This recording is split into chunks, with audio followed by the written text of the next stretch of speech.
বিজ্ঞান মুসলিমদের সম্পদ। যখন ইউরোপ এবং আফ্রিকার মানুষেরা খাবারের সময় হাত ধুতে হয় এটা জানতো না, তখন মুসলমানরা বেসিনে সাবান রেখে হাত ধুয়ে তার প্রমাণ দিয়েছিল। আমরা যদি বলি আমাদের অনেক অর্জন এখন আর অর্জন নেই, আমাদের অনেক অর্জনই এখন বেহাত হয়েছে।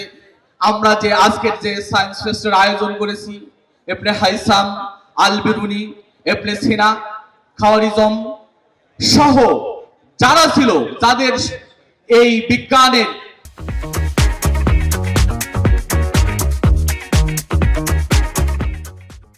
পাঠ্যপুস্তকের তাদের লেখনী ইউরোপের দেশগুলো পড়িয়ে পড়িয়ে শতাব্দীর পর শতাব্দী তারা বিজ্ঞান শিখেছে।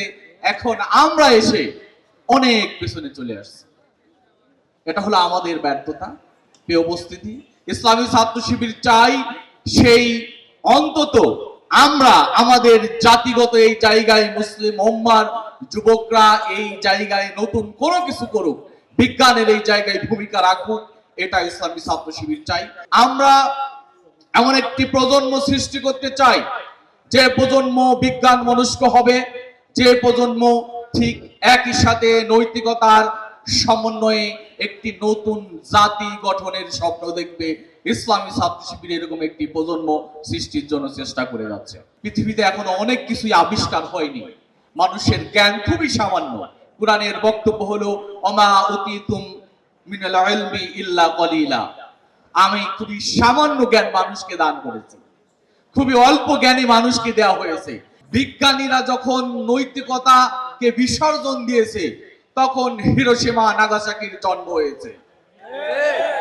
বিজ্ঞানের কোনো দোষ নেই। বিজ্ঞানীরা যখন নৈতিকতাকে বিসর্জন দিয়েছে তখন গাজার মতো জায়গায় হিরোশিমা নাগাসাকির চাইতে শত শত গুণ বেশি বোম্বিং করে পুরো প্যালেস্টাইনকে ধ্বংস করে ফেলা হয়েছে। বিজ্ঞানীদের থেকে যখন নৈতিকতা বিসর্জন দিয়েছে তখন তারা এমন কিছু আবিষ্কার করেছে যে আবিষ্কারের মধ্য দিয়ে পৃথিবীতে যুদ্ধ বিগ্রহ দিয়ে উম্মাদের মুসলিম উম্মা দেশ, বিভিন্ন দেশের মানুষ, বিভিন্ন জাতিকে দিনের পর দিন ধ্বংস করা হয়েছে। ইসলামী ছাত্র শিবির চাই তার ব্যতিক্রম।